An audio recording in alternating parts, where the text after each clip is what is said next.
Good morning. সকালবেলা উঠে fresh হয়ে আগে কর্নফ্লেক্সটা ভিজিয়ে দিয়েছিলাম, কারণ সঙ্গে সঙ্গে যদি কর্নফ্লেক্স দুধে দিয়ে খেতে বসি তারপরে সেটা একটু ক্রাঞ্চি ভাবটা থেকে যায়। তো স্যান্ডি ওটা একদমই পছন্দ করে না, একেবারে সফট হয়ে যাবে, ওটাও বেশি ভালোবাসে। তো দুজনের ব্রেকফাস্ট রেডি করে নিয়েছি, এবার দুজনে ব্রেকফাস্ট একসঙ্গেই করে নেব, চেষ্টা করি একসাথেই করার। তো একসঙ্গে ব্রেকফাস্ট করে নেব, ও বেরিয়ে যাবে, তারপরে আমি আবার স্নান টান করে বাড়ির কাজ করবো।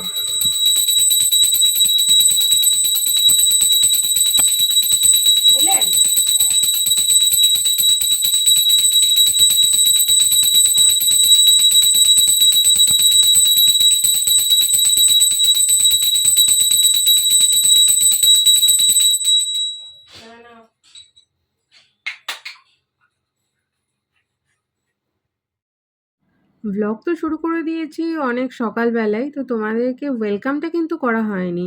ওয়েলকামটা আগে করি, তারপর তো বাকি ব্লগটা দেখবে নাকি? দেখবে তো, সবই সবই তোমাদের সঙ্গে শেয়ার করব। হ্যালো এভরিওয়ান, মানে ইউটিউবারের নতুন একটি ব্লগে তোমাদের সবাইকে ওয়েলকাম। সকালবেলা কি কি কাজ করেছি সেটা দেখতেই পেলে। স্নান করে আজকে চলে এসেছি জামা কাপড় মেলতে আগে, তার কারণ অনেক কাচাকাচি করেছি। কালকে আমি আর স্যান্ডি দুজনে মিলে বেরিয়েছিলাম, তো সেই জামা কাপড় আছে। তারপর স্যান্ডির কালকে একটা টি শার্ট আছে, সেগুলো আর ভাবলাম জমিয়ে রেখে লাভ নেই, আজকেই কেচে ফেলি। আর আমি কাচ্চি দেখে সকাল থেকেই কিন্তু সূর্যি মামার দেখা নেই। সূর্যি মামার দেখা নেই সেটা আমি অনেক আগেই দেখে নিয়েছি, বাট কিছু করার নেই। আমি জানি যে আমি জামা কাপড়গুলো যেগুলো কাচবো সেগুলো আজকে মোটেই শুকোবে না, ফ্যানের তলাতে দিয়েই আমাকে শুকোতে হবে। বাট ওই তাও আর কি কেচে নিই, যা জল ঝরার এখানে ঝরে যাবে, তারপর দুপুরবেলা তুলে নেব। যদিও ফ্যাব্রিক কন্ডিশনার আমি ইউজ করেছি, তাহলে সেটাতে একটু বেশি তাড়াতাড়ি শুকিয়ে যায়। তো দেখা যাক কতটা কি শুকোয়। শুকোক আর নাই শুকোক, এই নোংরা জামা কাপড়গুলো আমি আর রাখতে পারবো না, এগুলো কেচে নিতেই হবে। তো তার জন্য একেবারে কেচে নিলাম। রোদ্দুরটা উঠলে কি ভালো হতো না, দারুণ একেবারে সুন্দরভাবে শুকিয়ে যেত। আর কিছু করার নেই। দাঁড়াও, কিচেনে যাওয়ার আগে এই বিস্কিটটা এর মধ্যে ঢেলে ফেলি। কন্টেনারটা একদম ফাঁকা করে দিয়েছিলাম, আর সেটা শাশুড়ি মা একদম পরিষ্কার ঝকঝকে তকতকে করে ক্লিন করে রেখেছে। বলেছে একদম বিস্কিটের ওপর বিস্কিট ঢালবি না, দাঁড়া আগে পুরোটা শেষ হোক তারপর। আমাদের একটা ব্যাড হ্যাবিট আছে, হাফ খেয়ে তার মধ্যে আবার অন্য বিস্কিট ঢেলে দিই। চলে এসেছি কিচেনে, এবার বাকি কাজগুলো কমপ্লিট করি। ভাবলাম আজকের রান্নাটা মিষ্টি কিছু রেসিপি দিয়ে শুরু করি। তো চাটনিটাই আগে করি, তাই না? চাটনিটা যদিও পুরো মিষ্টি বলা যায় না, একটু টক মিষ্টি ব্যাপার থাকবে, তবুও মিষ্টি তো থাকবে, তরকারির মতো ঝাল তো আর নয়। তা আগে তাহলে আমের চাটনিটা করে ফেলি, আর ওদিকে তো ভাতটা বসিয়েই দিয়েছি। ভাতটা হতে হতে আমার এদিকে অনেক রান্নাবান্না হয়ে যাবে। আজকে রান্না করব আমের চাটনি, বিউলির ডাল, আলু পোস্ত, পটল ভাজা। সব এপাশ ওপাশ করে বললাম, তাই না? সিরিয়াল ওয়াইজ কিছুই বললাম না। তা যাই হোক, যখন যেরকম রান্না করবে তোমরা দেখে নেবে। আগে আমের চাটনিটা করে নিই, তারপরে ভাবছি যে পটলটা ভাজা বসিয়ে দেব। ওই কড়াটা আর কি যত কম মাজা যায়। বড় কড়াটাও আছে কিন্তু ওই যে পাশে, দেখতে পাচ্ছ আশা করি, ও অল্প অল্প উঁকি মারছে। কিন্তু মোটেই আমি বড় কড়াটায় রান্না করব না আজকে। এই ছোট আর এই কড়াটাতেই রান্না করব। এটাতে খুব সুবিধে হয়। বড়টাতে না, ধুর, আমার ভালো লাগে না একদম রান্না করতে। তাই যাই হোক, আমের চাটনি করব। অনেক দিন ধরে আমের চাটনিটা খাওয়া হয়নি। স্যান্ডি বলছে যে আমের চাটনি খাবে, আমের চাটনি খাবে। তো তার জন্য ভাবলাম যে তাহলে আজকেই আমের চাটনি করে নিই। আর ওইদিকে জামা কাপড়গুলো মেলা আছে বলে না বারবার বাইরের দিকে মনটা চলে যাচ্ছে, যে এই না বৃষ্টি শুরু হয়ে যায়, এই না বৃষ্টি শুরু হয়ে যায়, তাহলেই তো আর এক কাণ্ড হয়ে যাবে। কারণ আবার ফ্যাব্রিক কন্ডিশনার দেওয়া আছে, সেটা যদি সব ধুয়ে চলে যায় তো আমার সব খাটুনিটাই জলে চলে যাবে। তো সেই দিকে একবার করে তাকাচ্ছি আর একবার কড়াইয়ের দিকে তাকাচ্ছি।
আজকে ঠিক করেছি সাদা সাদা পোস্ত করবো, তো পোস্ত বাটা হয়ে গেছে, দেখেই লোভ লাগছে আমার।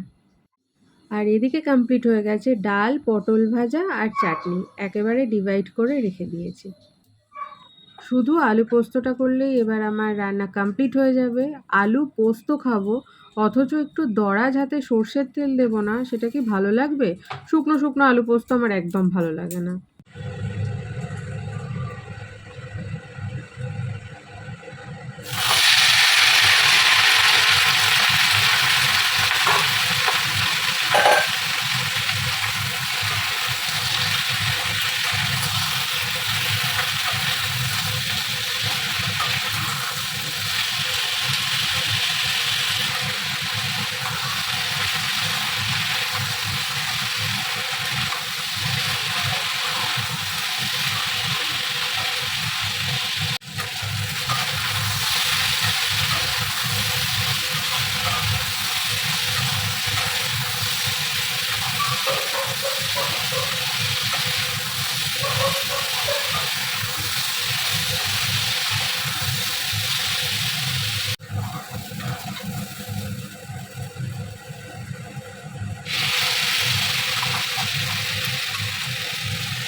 এবার গ্যাসটা সিম করে একটু চাপা দিয়ে রান্না করব।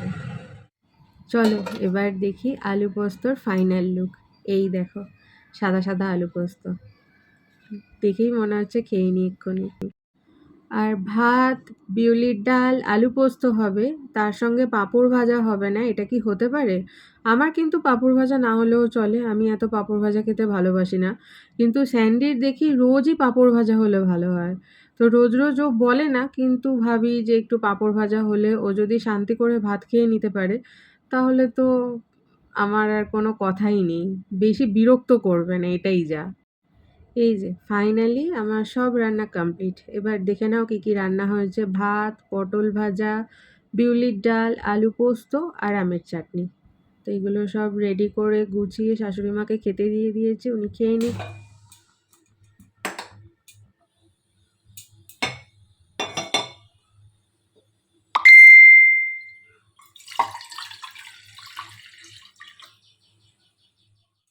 মেলা থেকে কিনে আনা নতুন কাপে শাশুড়ি মাকে চা দিলাম। তাহলে চলো ভিডিওটা আজকের মতো এখানেই শেষ করছি।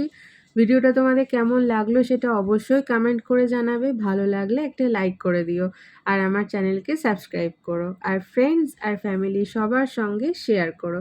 তাহলে চলো দেখা হচ্ছে নেক্সট আরেকটা ভিডিওর সঙ্গে। টাটা।